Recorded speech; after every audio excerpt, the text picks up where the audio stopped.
May mga sandali sa buhay na kahit hindi sinasabi ng bibig, sumisigaw ng malakas ang katawan, lalo na sa mga nakatatandang miyembro ng pamilya.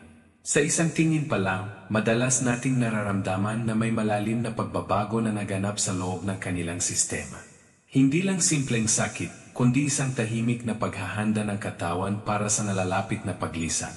Walang gustong mag-isip tungkol dito, pero ang katotohanan, hindi palaging biglaan ang pagpanaw ng mga matatanda.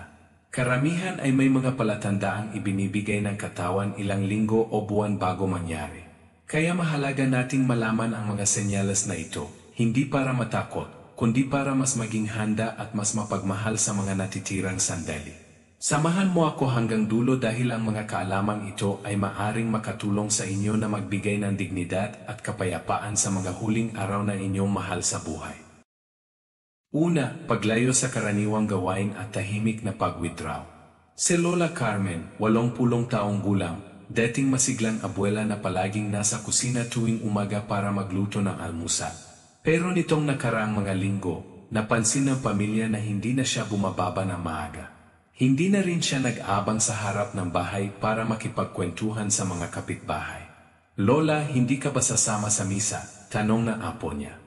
Umiling lang si Lola Carmen at tumango na parang pagod na. Hindi ito simpleng pagkakasakit o pagod lang.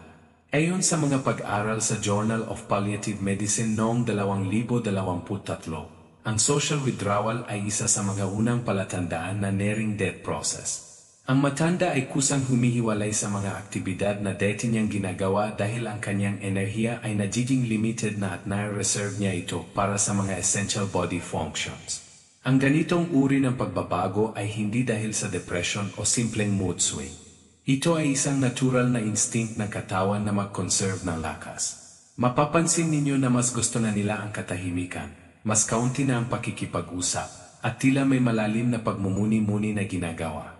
Sa medical perspective, ito ay dahil sa gradual shutdown ng mga organ systems, kaya ang utak ay nagiging mas focused sa mga vital functions kaysa sa social interactions. Hindi ibig sabihin na hindi na nila kayo minamahal, ibig sabihin lang na ang kanilang katawan ay naghahanda na para sa susunod na kabanata. 2. Pagbabago sa gana sa pagkain at tubig. Ang pagkain ay isa sa mga basic human needs, pero kapag ang isang matanda ay nagsisimulang tanggihan ang mga paboritong pagkain niya, ito ay maaring senyales na malalim na pagbabago sa katawan. Hindi ito dahil sa hindi maganda ang lasa o nawalan lang ng gana. Sa mga huling linggo o buwan ng buhay, ang digestive system ay unti-unting humihina. Ayon sa American Journal of Hospice and Palliative Medicine, ang decreased appetite ay natural na bahagi ng dying process. Ang metabolic rate ay bumababa, kaya ang pangangailangan sa nutrients ay bumababa rin. Ang katawan ay nagiging efficient sa pag-utilize ng stored energy reserves. May mga pagkakataon na sasabihin nila, busog na ako, kahit hindi pa sila nakakakain. O ayoko na sa tubig na dati namang iniumin nila na malaki. Ang kidneys at liver ay nagiging hindi na ganoon ka-effective sa pag-process ng fluids, kaya natural na bumababa ang their sensation. Hindi nyo dapat pilitin silang kumain na marami. Sa halip, mag-offer ng small amounts ng kanilang favorite foods. Minsan ang ice chips o small sips ng juice ay mas comfortable sa kanila kaysa sa malaking meals. Ang importante ay ang presence ninyo sa tabi nila. Hindi ang dami ng pagkain makakain nila. 3. Pagbabago sa sleeping patterns at consciousness. Si Mang Roberto, 75 taong gulang, dati ay regular ang tulog, alas 8 ng gabi hanggang alas 5 ng umaga. Pero nitong mga nakarang araw, puyat siya hanggang hating gabi, nakatingin sa kisam, tahimik. Tapos sa umaga, mahirap siyang gisingin at tulog ng tulog buong hapon. Ang ganitong pagbabago sa sleep-wake cycle ay tinatawag na circadian rhythm disruption. Ayon sa Sleep Medicine Reviews Journal, ito ay nangyayari dahil ang brain's pineal gland ay nagiging hindi na regular sa production ng melatonin, ang hormone na nag-regulate ng tulog. Mapapansin ninyo rin na may mga oras na parang gising sila pero hindi talaga present. Nakatingin sa malayo, parang nakikipag-usap sa hangin, o minsan biglang magiging alerto at makikipagkwentuhan ng mga alaala mula sa nakaraan. Ito ay tinatawag na terminal lucidity, mga sandaling linaw na nangyayari malapit sa end of life. Sa mga ganitong sandali, huwag ninyo silang gisingin kung tulog sila ng mapayapa. Let them rest. Pero kung gising sila at mukhang nais makipag-usap, pakinggan ninyo. Minsan ang mga kwentong sinasabi nila ay kanilang paraan ng pag-process ng kanilang mga naging karanasan sa buhay. 4. Respiratory changes at Cheyne-Stokes breathing. Ang pagbabago sa paraan ng paghinga ay isa sa mga pinaka-observable na senyales na malapit na ang katapusan. May mga pagkakataon na ang matanda ay humihinga na malalim, tapos biglang titigil ng ilang segundo, tapos hihinga uli. Ang pattern na ito ay tinatawag na Cheyne-Stokes respiration. Ayon sa European Respiratory Journal, ang ganitong breathing pattern ay nangyayari dahil ang brainstem, ang parte ng utak na nag-control sa automatic breathing, ay nagiging hindi na stable. May periods na apnea o paghinto ng hininga na tumatagal ng 10 hanggang 30 segundo, tapos babalik ulit ang normal breathing. Para sa mga nakarinig nito, nakakagulat at nakakatakot. Pero para sa patient, kadalasan ay hindi nila nararamdaman ang discomfort. Ang kanilang consciousness level ay madalas na altered na rin kaya hindi sila aware sa irregular breathing pattern nila. Makikita ninyo rin na ang kanilang hininga ay nagiging shallow at rapid minsan, tapos mabagal naman. Ang oxygen saturation ay bumababa na rin, kaya mapapansin ninyo na ang kanilang lips at fingernails ay nagiging bluish, tinatawag na cyanosis. Ito ay normal na bahagi ng dying process. 5. Changes sa blood circulation at skin color. Kapag ang puso ay nagiging mahina na, ang blood circulation ay nagiging hindi na efficient. Mapapansin ninyo na ang mga kamay at paa na matanda ay nagiging malamig, kahit na normal lang ang temperature sa paligid. Ito ay dahil ang dugo ay hindi na umabot na maayos sa mga peripheries. Ang balat naman ay nagiging pale o mottled, may mga patches na mamutla at may mga bluish discoloration. Ang medical term para dito ay livedo reticularis. Ayon sa Journal of Pain and Symptom Management, ito ay nangyayari dahil ang small blood vessels ay nagiging constricted at ang blood flow ay nagiging very slow na. Mapapansin ninyo rin na kapag pinindot ninyo ang kuko nila, matagal bago bumalik ang pink color. Ito ay delayed capillary refill time. Normal dapat ay 2 hanggang 3 segundo lang, pero sa mga malapit ng pumanaw, maaring umabot ng 5 segundo o higit pa.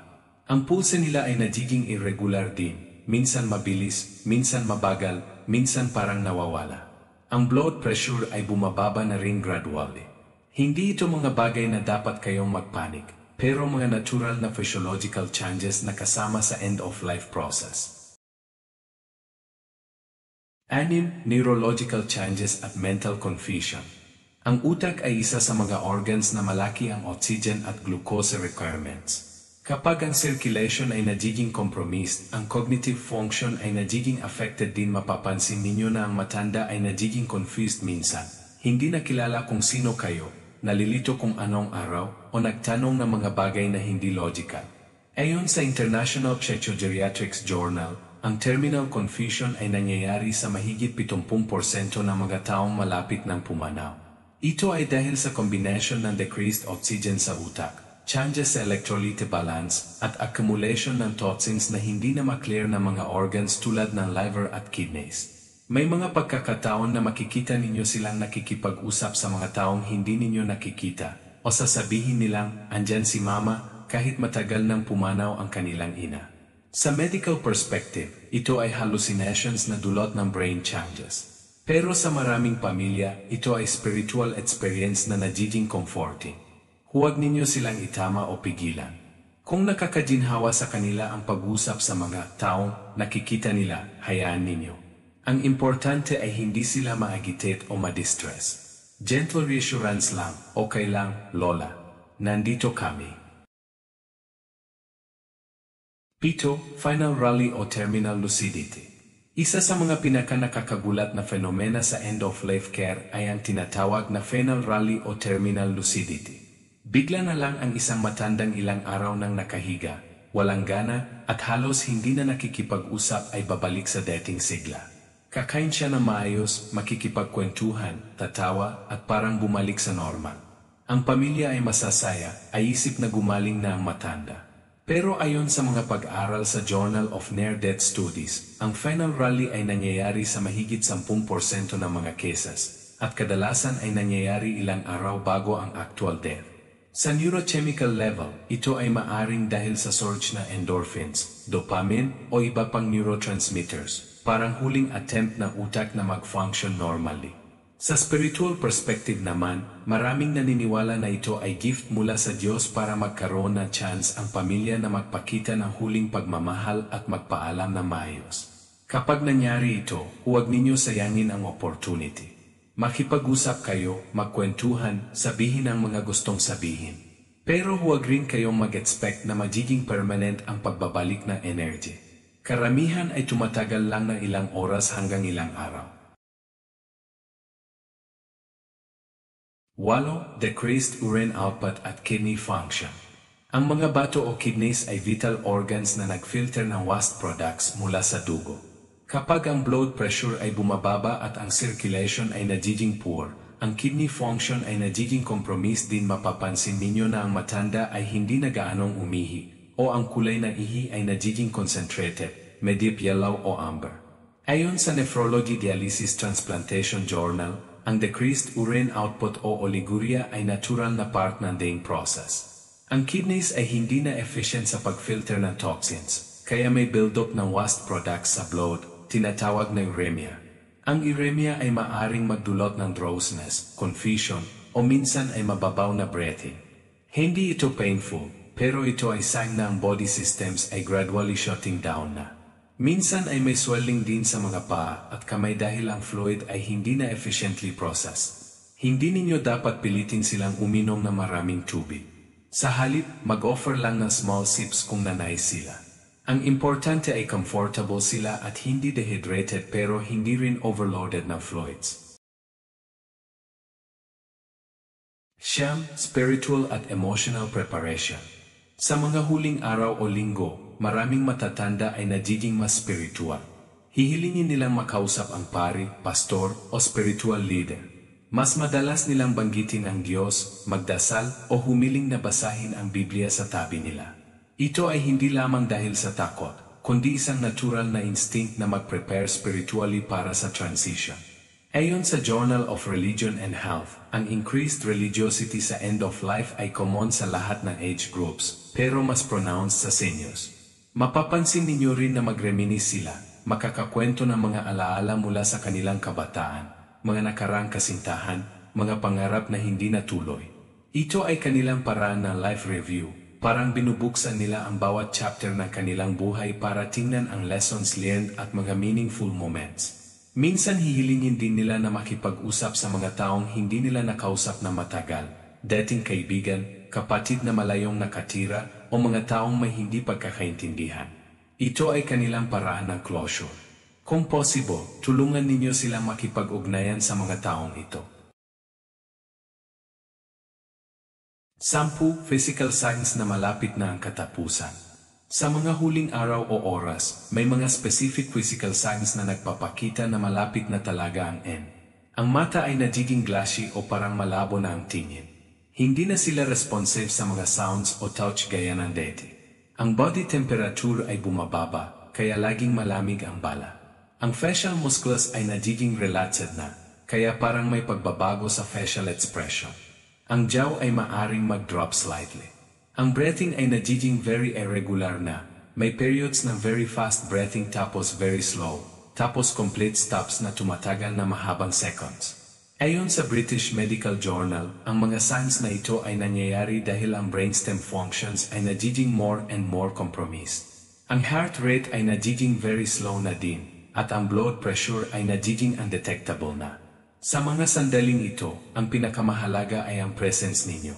Hawakan ninyo ang kamay nila, mag-pray kayo, kumanta ng kanilang paboritong himno, o simply tell them na mahal ninyo sila at okay lang na magpahinga na sila.